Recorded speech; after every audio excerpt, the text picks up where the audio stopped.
Thank you. So my presentation is going to provide an overview of the FSAI's risk ranking exercise of microbiological hazards in food.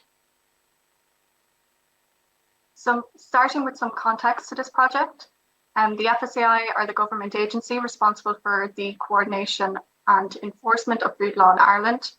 We're a science-based agency and we function under the aegis of the Department of Health.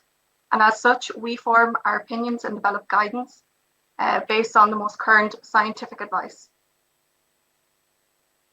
We have not yet undertaken a microbial risk ranking exercise at a national level, and we view this could be a valuable exercise to help inform and prioritise our future work and activities concerning microbiological hazards.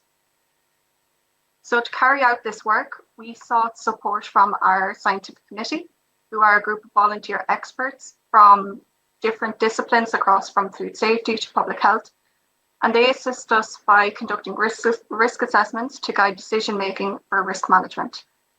So their expertise is solicited through a request for advice, and subcommittees are then set up to handle each specific topic. These subcommittees will then submit the draft work for review by the scientific committee, and therefore the finalised recommendations are served to the FSAI board. So this risk ranking project relates to a biological safety mandate on the risk ranking of microbiological hazards. Specifically, the RFA seeks for the scientific committee to advise on a risk ranking of microbiological hazards from foodborne sources in Ireland, and to identify data gaps which, if filled, would enable a risk ranking with reduced uncertainty in the future. So this ultimately will help us to better understand the relative public health impact of major microbiological hazards across the Irish food chain. For this project, there are 5 main overarching stages of this work, which we'll be reviewing in more detail on subsequent slides. The first stage relates to the microbial hazard selection process, which resulted in a shortlist of 7 select pathogens for inclusion in our exercise. So this shortlist was essentially determined based on the parameters of relevance, such as this reported incidence of human illness in Ireland, available data, such as the input data to be modelled, and the resources required for this work. The second stage of our project relates to calculating the total burden of human illness, which is based on a common defined metric of public health, which was selected to be the DALI. We heard about the DALI from our ANSYS presenters earlier. So we're taking a top-down surveillance approach, simulating our national incidence data for each of the diseases, and we're using the ECDC's B-code toolkit and or to run our disease models. The ECDC B-code toolkit was selected as our primary tool on the basis that in a 2014 scientific opinion, the EFSA Biohaz panel noted that it could be suitably used for a top-down approach based with epidemiological data. The third stage relates to estimating the proportion of this burden which is associated with food. So we will obtain source attribution estimates through an expert elicitation approach. We're utilising a 2-round Delphi technique, which will include both an electronic round followed by an in-person meeting. And this task of our project is currently ongoing. Thereafter, stage 4 will consist of ranking the hazards based on the results obtained, which will be in the form of the foodborne DALIs. And then the final stage of our exercise is to generate a report which will effectively communicate our process and the findings. The microbial hazard selection process consisted of 4 stages in total. In the first stage, we initially identified 54 potentially important foodborne pathogens. So this was primarily based on the Irish Surveillance Centre's list of legally notifiable diseases and their respective causative agents in Ireland, but also the WHO's report on estimates of the global burden of foodborne diseases from 2007 to 2015, and the US CDC's HZ index for foodborne illness. In stage 2, the stage 1 list was reviewed by an expert working group using exclusion criteria, which had been adapted from the literature. Organisms were excluded if they met any of the following criteria, such as low incidence of human illness in Ireland, which was defined in our case as fewer than 5 cases annually for our population over the specified period. If the infection is typically travel associated, or whether the etiological significance of the pathogen is not well established. And this left 27 hazards for our consideration. In stage 3, the remaining 27 hazards were further reviewed by the working group based on the hazard's clinical severity and its perceived human incidence, and this resulted in a selection of 8 hazards. So due to data constraints concerning some of our shortlisted hazards, a stage 4 was carried out with the working group, who then reassessed this list. At this point, the working group recommended reconsidering norovirus and biogenic amines due to their incidence. And after the stage 4 discussions, norovirus was then brought back into our shortlist, and it was agreed to highlight the hazards that were excluded by data constraints or resource constraints under part 2 of our request for advice relating to data gaps. And this resulted in our final selection of 7 hazards for inclusion. With respect to the microbial hazard shortlist, the disease models included within the scope of our exercise includes campylobacteriosis, listeriosis, salmonellosis, S.F.E.T, hepatitis A virus infection, hepatitis E virus infection, and norovirus infection. So to calculate the DALYs respective to each disease model, we are using the ECDC B code toolkit to simulate 5 of the hazards. However, 2 of the hazards were not presented in the B code, so we built these models in order to simulate those. We're simulating an average of 4 years worth of data, except for hepatitis E virus infection, which we're simulating 3 years worth of data due to the fact it became a notifiable disease in 2015 and the data for that year is less reliable in Ireland. We are also simulating our disease incidence data with a multiplication factor to try account for what is not being captured by our current surveillance systems, termed underestimation. And our population is characterised by CSO data for Ireland in terms of both life expectancy and size. So as mentioned previously, we simulated our disease incidence data with a factor to try account for underestimation. So as you may know, underestimation happens when the actual number of cases exceeds what is being captured by our surveillance systems, and it exemplifies this concept of an iceberg phenomenon.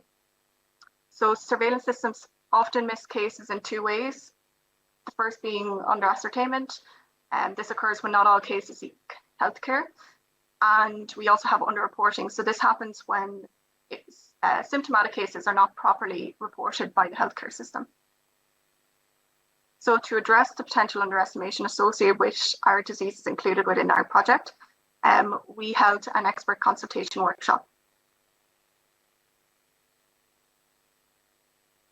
So in our expert consultation workshop, we asked for the participants to estimate values to correct for the under-ascertainment and underreporting that they would perceive to be likely or plausible for the 7 diseases.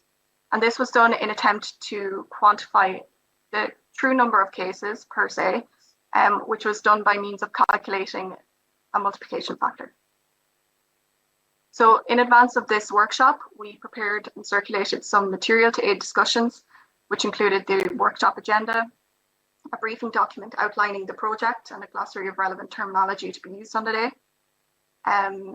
We compiled data on underestimation values reported across the literature from comparable populations to Ireland, noting their various methods, epidemiological methods used to get these values. And we defined the questions to be discussed on the day for each disease. So we requested for the experts to consider the following variables when estimating these values, including patient behaviour amongst different age groups, access to healthcare, our surveillance systems, including criteria for sampling, testing and diagnostic methods, and our reporting practices.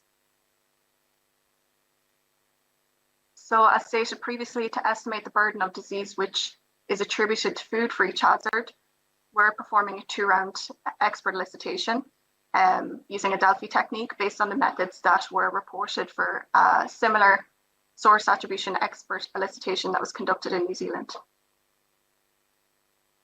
And I also want to discuss how we are assessing the outcomes of our expert elicitation process using 3 different weighing methods. So since there is no known correct answer or granular data on how many cases of a certain disease would be attributed to food, we aim to explore various perspectives to better understand the uncertainty in our resulting food distribution estimates. So the first method we're using is the self-assigned weights, where the experts will assign weights to their own estimates based on their expertise and confidence. So this will allow them to reflect on their knowledge and emphasize in the areas that they feel most certain about. Next, we have our equal weighings. So this is where all experts and their estimates are treated equally. This method hopefully avoids any potential biases and ensures that each expert's input has the same influence on the final results to provide a balanced perspective. And finally, we will also use a calibration-based weighing approach, adjusting the expert's weight based on their performance in a separate calibration questionnaire. So here we will evaluate their accuracy to answer questions where we know the correct answer to, but they may not. But it's important to note here that this is by no way means a reflection of their expertise, but it's just a way to objectively analyze the results. So for our expert elicitation, round one will be carried out electronically. So the experts will review the initial briefing document and worked example for purpose of training. They will complete a self-assessment of their expertise for weighing purposes, as previously outlined.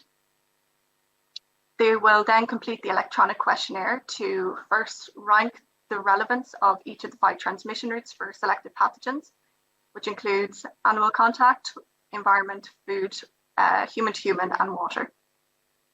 And then they will attribute plausible food transmission estimates for each disease. In round 2, an in-person meeting will take place at the FSAI. Participants will first complete the physical calibration questionnaire for weighing purposes, as explained. And this will be a good way to get their brains exercised at the start of the meeting before we move into the chaired roundtable discussion. So with this discussion for each disease model, we'll be putting on screen a general plot detailing all of the participants' initial mean estimates and respective error bars. And then for each hazard, they will be allocated 10 minutes at the start of each 10 minutes at the start of each session to jot down their own views in advance of the group discussion. And then the participants will take part in the discussion on the preliminary estimates of the group. So at this point, the objective is not to put too much pressure on the group to converge in their estimates or any pressure at all, but to allow them to discuss any extreme results observed, which may naturally assist convergence. So this will also help the group to broaden their perspectives and knowledges and hopefully provide more accurate estimates. And if they wish, they can revise their estimates thereafter. So we are using a 4-point method based on the experts' estimates, which will be a min, max, most likely values in addition to their confidence. We'll simulate a Monte Carlo sampling using a 4-point method, as outlined, applying the 3 weighting methods. So this approach will help us to account for hopefully uncertainty and produce 3 distinct scenarios for food attribution sources in the form of foodborne DALYs for each pathogen under each weighing method. And we will also have an expert ranking on the relevance of the transmission routes, animal contact, environment, food, human to human, and water for each pathogen. So the final step of this exercise will be the output of our scientific committee report. So I want to place emphasis on the importance of our work to clearly outline the steps, assumptions, and processes used to conduct the risk ranking. And this is to ensure that our work is transparent and can be reproduced if desired. The report is scheduled to be published on the FSAI website for Q3 of next year, so 2025. And on completion of this work, the FSAI will aim to collaborate with other government agencies to try address some of the limitations and data gaps that we've encountered along the way in the second part of the request for advice relating to data gaps and limitations. And of course, the results from this exercise may serve to prioritise foodborne pathogens for better risk management work. And thank you for your attention and for allowing me to present this work. I'm happy to answer any questions you may have.